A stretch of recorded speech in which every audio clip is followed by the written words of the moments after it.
Assalamualaikum warahmatullahi wabarakatuh. Perkenalkan, nama saya Putu Devina Saraseli Maharani dengan NIM B111220142. Di sini, di kesempatan kali ini, saya akan berceramah tentang peradaban Islam pada masa Utsman bin Affan.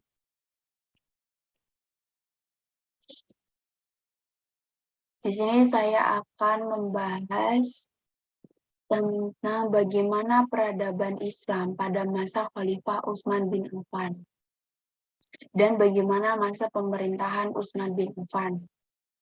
Peradaban Islam pada masa Khalifah Utsman bin Affan. Utsman bin Affan berasal dari keluarga Bani Umayyah. Nama lengkapnya adalah Utsman bin Affan bin Abil As bin Umayyah. Utsman adalah khalifah ketiga dari Islam setelah Nabi Muhammad SAW. Zulnurain adalah gelar kehormatannya. Ini adalah kuat di mana setelah periode khalifah awal mendapat kedudukan dalam kaisar Islam dan memegang tongkat kepemimpinan selama sekitar 1 abad. Dengan demikian, dari jalur ibu, Utsman mempunyai turunan Bani Hashim yang merupakan keluarga Nabi Muhammad SAW. Utsman memeluk Islam atas ajakan Abu Bakar Ashidik. Utsman bin Affan juga menikah dengan Ruqayyah, putri Nabi Muhammad SAW. Setelah Ruqayyah meninggal, Utsman dinikahkan dengan putri Nabi Muhammad yang lainnya, yaitu Ummu Kalsum. Karena itu, kaum muslimin kemudian memberi gelar Utsman dengan Zulnurain, yang artinya orang yang memiliki dua cahaya. Utsman bin Affan lahir di Taif tahun 574 Masehi. Ia naik sebagai khalifah pada usia yang ke-70, usia yang sudah tua. Utsman bin Affan menjabat khalifah selama 12 tahun, yaitu dari 644 sampai 656 Masehi, dan meninggal di usia 82 tahun. Kemudian Utsman bin Affan bermula saat beliau diangkat menjadi khalifah atas dasar musyawarah dan keputusan siding panitia 6. Adapun ke-6 anggota panitia tersebut adalah Ali bin Abi Thalib, Abdurrahman bin Auf, Utsman bin Affan, Thalha bin Ubaidillah, Sa'ad bin Abi Waqqas, dan Zubair bin Awam. Pada saat itu, Abdurrahman ditunjuk untuk memilih siapa yang akan menjadi khalifah di antara Utsman dan Ali. Konon katanya, sebagian besar rakyat cenderung memilih Utsman sehingga hasil keputusan menetapkan beliau sebagai khalifah. Utsman diangkat menjadi khalifah saat usia 70 tahun dan menjadi khalifah tertua yang diangkat. Utsman meninggal dalam suatu tragedi pemberontakan yang tidak menyukai kepemimpinannya. Peristiwa ini merupakan pemberontakan pertama dalam tubuh umat Islam. Dalam sejarah Islam, peristiwa terbunuhnya Utsman ini dikenal sebagai Al-Fitnah Al-Kubra atau fitnah besar yang pertama.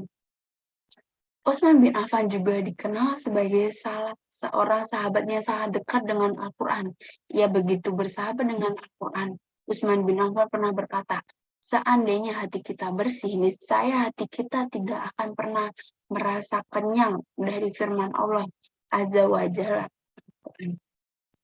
Di antara sahabat Nabi SAW yang terdidik dengan bimbingan Al-Quran itu adalah Zulnurain, Utsman bin Affan. Kedua telinga Utsman bin Affan mendengar langsung ayat Al-Quran yang dilantunkan oleh Sayyidul Anbiya wal Mursalin. Ayat-ayat tersebut meninggalkan kesan yang begitu dalam di hatinya, terpraktikkan pada kepribadian yang menyucikan hatinya dan menahbiskan jiwanya, kemudian mempengaruhi ruhnya. Jadilah ia manusia baru karena memeluk Islam dengan jiwa yang mulia, tujuan hidup yang agung, dan perangai yang istimewa. Dari Abi Abdurrahman As-Sulami, ia berkata, para pembaca Al-Quran semisal Utsman bin Affan, Abdullah bin Mas'ud, dan lain-lain bercerita kepada kami bahwa mereka belajar dari Rasulullah 10 ayat. Mereka tidak menambahnya sampai memahami makna kandungannya dan mengamalkannya. Mereka berkata, kami mempelajari Al-Quran, memahaminya sekaligus mempraktikannya. Oleh karena itu, para sahabat butuh beberapa waktu untuk menghafalkan satu surat Semua itu karena Allah Ta'ala berfirman, Kitabun anzalnahu ilaika mubarakul liyadabbaru ayatihi walidatazakkara ulul albab. Yang artinya ini adalah sebuah kitab yang kami turunkan kepadamu penuh dengan berkah supaya mereka memperhatikan ayat-ayat dan supaya mendapat pelajaran orang-orang yang mempunyai pikiran. Quran surat 1 ayat 29. Dari Utsman bin Affan radhiyallahu anhu, Rasulullah SAW bersabda, khairukum man ta'allama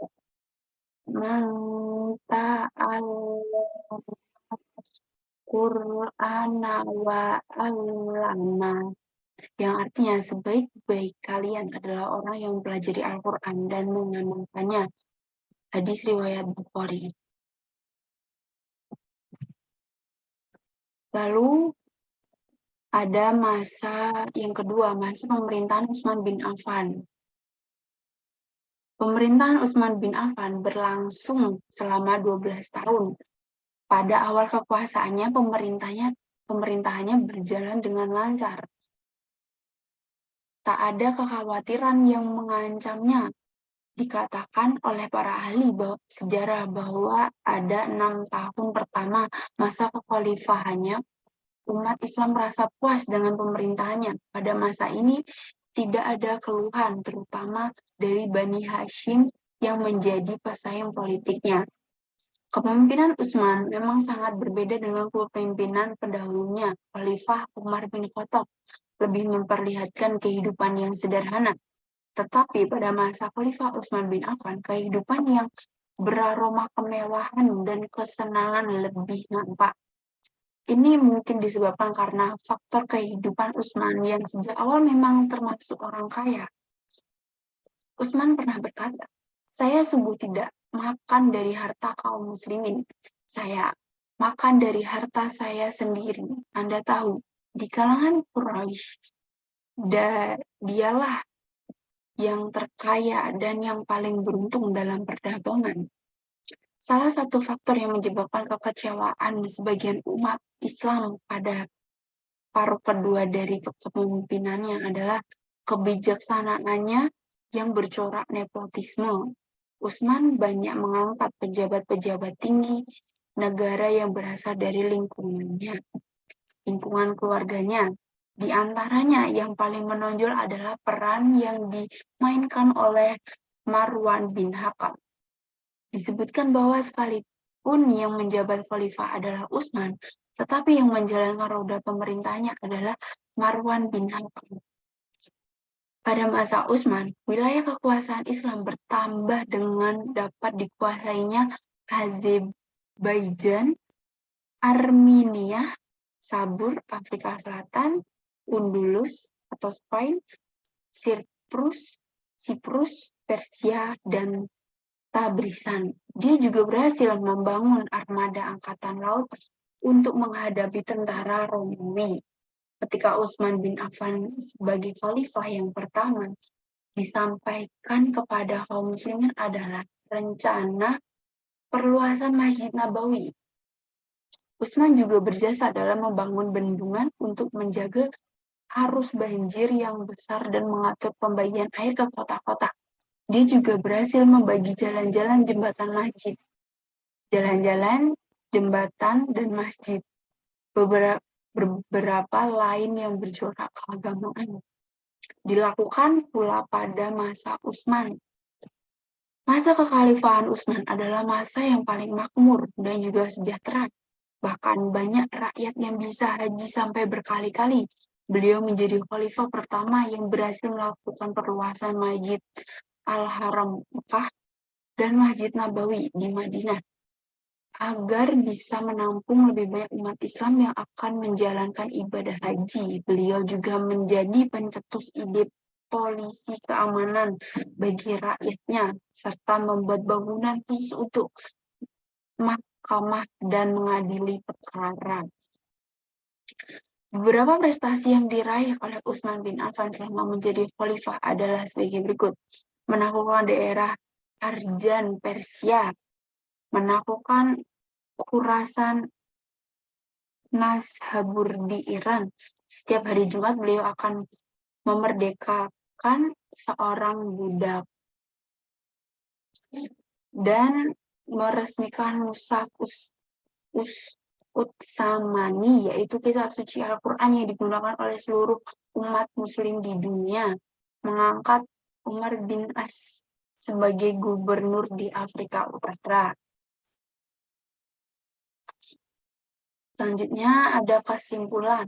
Pada masa pemerintahan Utsman bin Affan, perluasan Islam telah mencapai Asia dan Afrika seperti Herat, Ragu, Ghazni, dan Asia Tengah, juga Armenia, Tunisia, Siprus, Rhodes, dan bagian yang tersisa dari Persia, dan berhasil menumpas pemberontakan yang dilakukan orang Persia.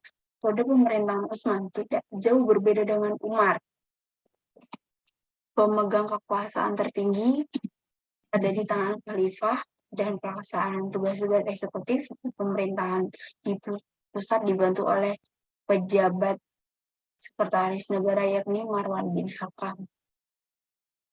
Ya, sekian ceramah dari saya tentang peradaban Islam pada masa Utsman bin Affan. Sekian, terima kasih. Maaf jika ada kesalahan atau salah penyebutan dalam presentasi kali ini. Mohon dimaafkan. Wassalamualaikum warahmatullahi wabarakatuh.